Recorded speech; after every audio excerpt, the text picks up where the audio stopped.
निम्न समस्याओं में रैखिक समीकरण युग्म बनाइए और उनके हल प्रतिस्थापन विधि द्वारा ज्ञात कीजिए। तो देखो पहले क्या करना है, रैखिक समीकरण युग्म बनाने हैं और उसके बाद उनको प्रतिस्थापन विधि द्वारा हल करनी है, जो कि मैं आपको पिछले वाली वीडियो में समझा चुका हूँ कि प्रतिस्थापन विधि को कैसे सॉल्व किया जाता है।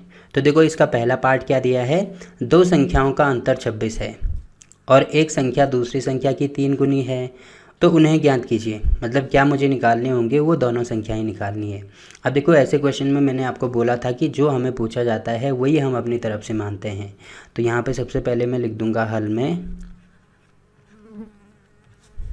तो देखो यहाँ पे मुझे क्या पूछा है, दोनों संख्याएं पूछी हैं। तो यहाँ पे मैं ये मान लूँगा कि मान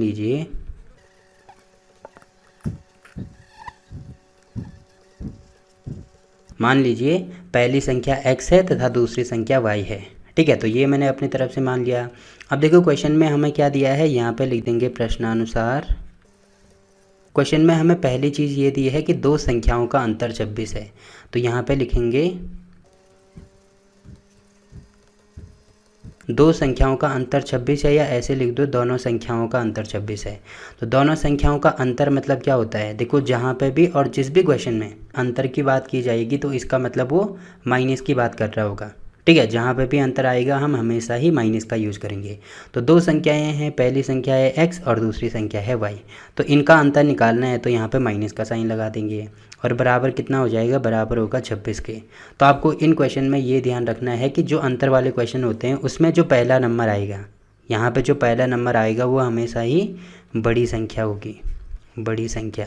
अब देखो बड़ी संख्या क्यों होगी, मान लीजिए ये कोई सा भी नंबर ले लो, मान लीजिए ये 30 है, x हमने 30 ले लिया और y हमने 25 ले लिया। ठीक है, तो अगर माइनस करेंगे तो कितना आएगा, इसमें से ये माइनस करेंगे तब देखो हमारा आंसर 5 आएगा।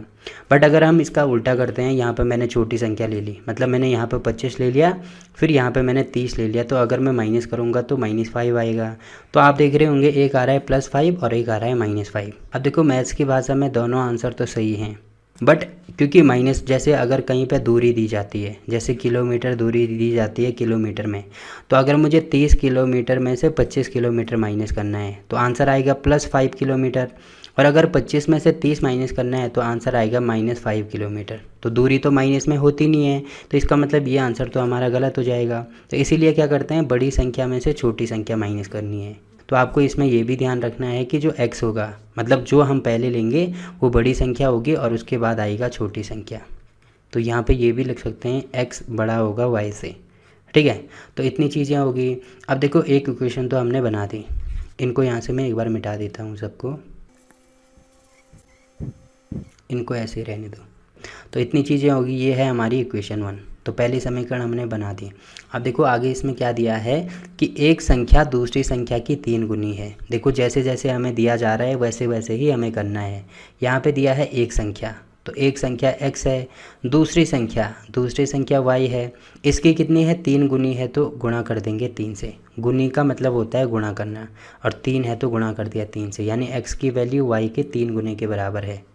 तो यहाँ पे भी आप देख रहे होंगे कि x बड़ा होगा y छोटा होगा।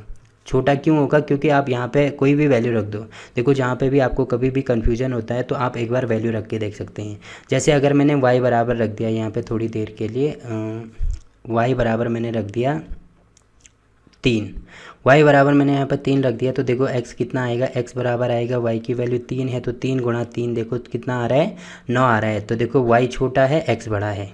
वैसे अगर y की वैल्यू नहीं रखनी है, x की वैल्यू रखनी है, तो थोड़ी देर के लिए ये मान लो, मान लीजिए x 1 है, 1 ही मान लो या 3 ही मान लो, ठीक है, या 5 मान लो, कुछ भी मान सकते हैं। देखो अगर मैं 5 मानता हूँ तो यहाँ पे वैल्यू रख दो, तो यहाँ पे कितना हो जाएगा, 5 बराबर y × 3।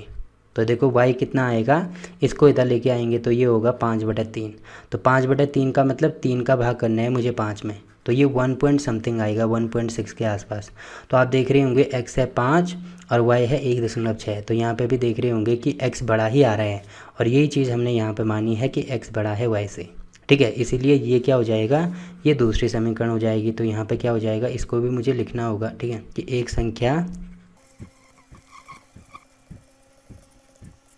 एक संख्या दूसरी संख्या की 3 गुनी है, तब ये वाली समीकरण लिख दो, मतलब x बराबर हो जाएगा y × 3, या ऐसे लिख दो x बराबर 3y, एक ही बात है। ये निकाल दिया हमने इक्वेशन 2। ठीक है, तो इतनी चीज़ें हो गई। अब देखो हमें ये दोनों समीकरण प्रतिस्थापन विधि द्वारा सॉल्व करना है। तो प्रतिस्थापन विधि मैंने क्या बोला था कि एक की वैल्यू दूसरे में रख दो। तो देखो यहाँ पे x की वैल्यू हमें दी है 3y, तो यहाँ पे जो समीकरण 2 है उसमें जो x की वैल्यू है उसका मान समीकरण 1 में रख दो। तो ये चीज़ लिखनी भी होगी, तो यहाँ पे लिखेंगे हम समीकरण 2 से x का मान समीकरण 1 में रखने पर। तो समीकरण 1 क्या है हमारे पास, इसको भी मैं लिख देता हूँ, x माइनस वाई बराबर है 26। तो देखो यहाँ पे x की वैल्यू रख दो, x है 3y, तो यहाँ पे हो जाएगा 3y माइनस वाई बराबर होगा 26 के। तो इसमें से ये माइनस कर दो, या आप यहाँ पे देख रहे होंगे y यहाँ भी है, y यहाँ भी है, तो y कॉमन ले लेंगे, तो ये होगा 3 माइनस 1 बराबर होगा 26 के। अब मुझे 3 माइनस 1 की वैल्यू निकालनी है, तो ये तो हो जाएगा 2 इंटू वाई बराबर होगा 26। तो y कितना हो जाएगा, इसको नीचे लेके आओ, तो ये होगा 26/2 सॉरी, जिसको मैं 13 लिख सकता हूँ। तो y की वैल्यू मैंने निकाल दी यहाँ से 13।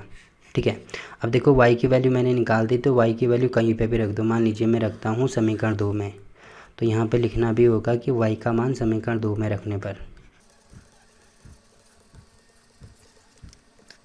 समीकरण 2 क्या है, x बराबर 3y है, तो यहाँ पे हो जाएगा x बराबर 3 इंटू वाई है 13, तो 13 गुणा 3 यानी ये 39 हो जाएगा, तो x बराबर हो जाएगा 39।